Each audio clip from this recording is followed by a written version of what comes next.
Saudações, galera, beleza? Aqui é do Estuda Mais e vamos começar uma videoaula de Química Orgânica resolvendo um exercício que fala sobre isomeria.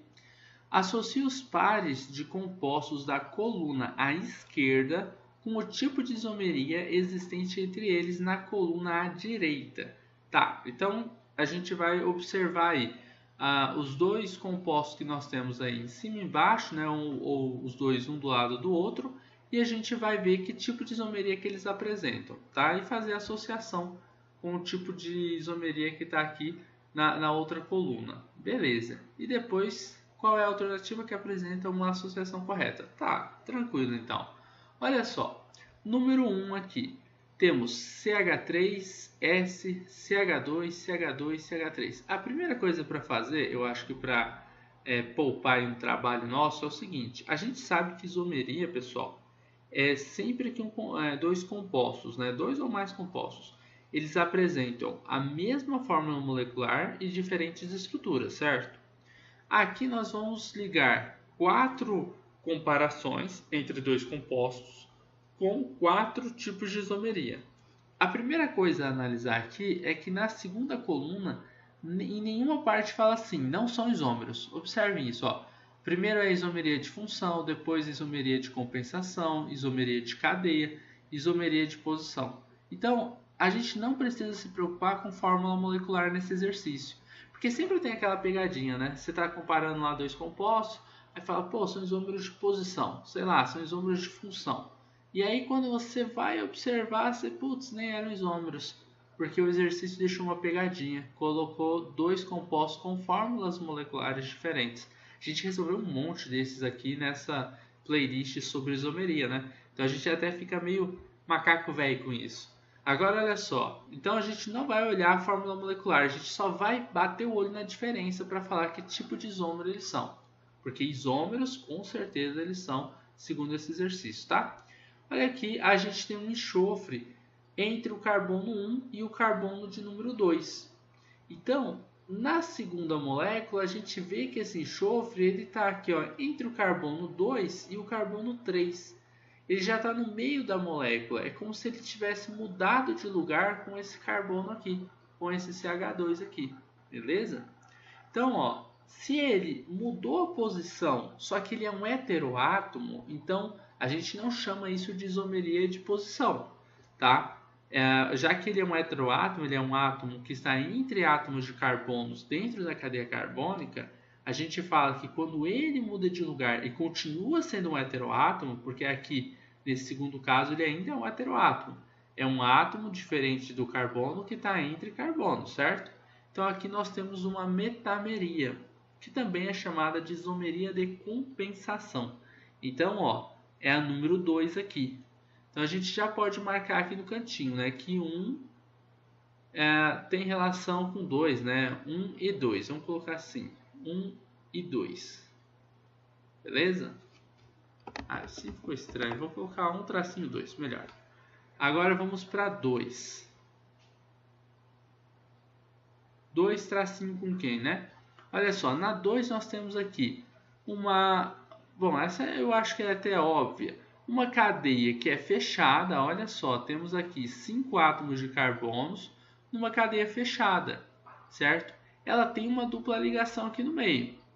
Aí você olha, depois você tem uma cadeia toda aberta, ó. Tem aqui também 5 átomos de carbonos, só que numa cadeia toda aberta. Então nós temos isômeros de cadeia, né? Uma é a cadeia fechada e outra é a cadeia aberta. Então 2 tem relação com 3, né? Isomeria de cadeia. Vamos para o terceiro caso. Nós temos aqui, ó, C, cloro, cloro, cloro. Tá, beleza. Olha só, essa daqui já parece assustar um pouquinho mais, mas não assusta não, ó.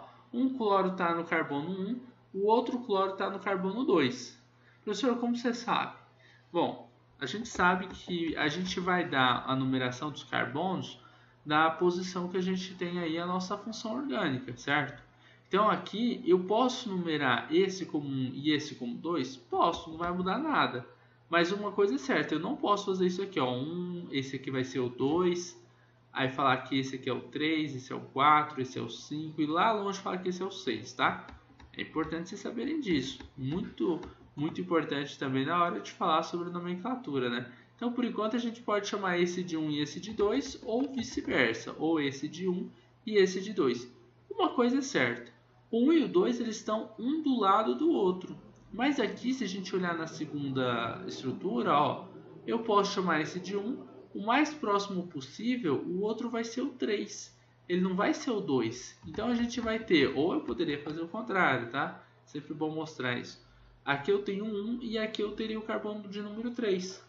Bom, se ali é 1 e 2, aqui é 1 e 3, significa o seguinte, que a posição desse grupo cloro aqui, ou do outro, né? A gente não tem como saber qual que mudou de posição, já que os dois são iguais aqui, né? Então, a posição desses cloros, um deles mudou de lugar. Então, a gente tem um isômero aqui que a gente chama de isomeria de posição. Então, o 3 ele está relacionado com o 4. Bom, e obviamente a gente já sabe que o 4 está relacionado com o 1, né?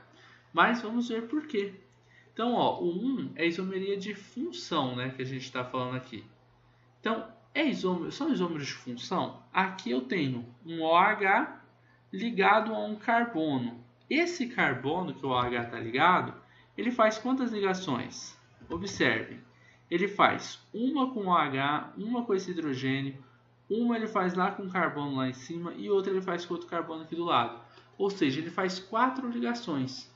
Se ele faz 4 ligações, ele é um carbono saturado. E carbono saturado ligado ao grupo OH é da função álcool, né? Então vamos colocar aqui, temos um álcool.